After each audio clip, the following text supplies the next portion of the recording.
রাধে রাধে। দোল পূর্ণিমার দিন আবির দেওয়ারও সঠিক নিয়ম আছে। ভুল ভাল যদি আবির খেলেন বা কাউকে দিয়ে দেন, সেই কিন্তু ফলটাও কিন্তু আপনার আর ঠিক মতন পড়বে না, তাতেও কিন্তু খারাপ ফলও পড়তে পারে।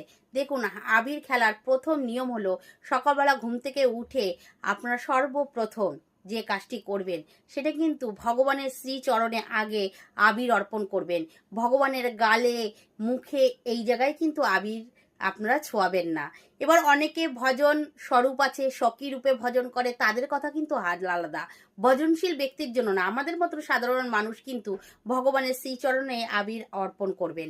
তারপরে যে কাজটা করবেন, তারপরে আপনার শ্রী গুরুদেবের শ্রীচরণে আবির অর্পণ করবেন।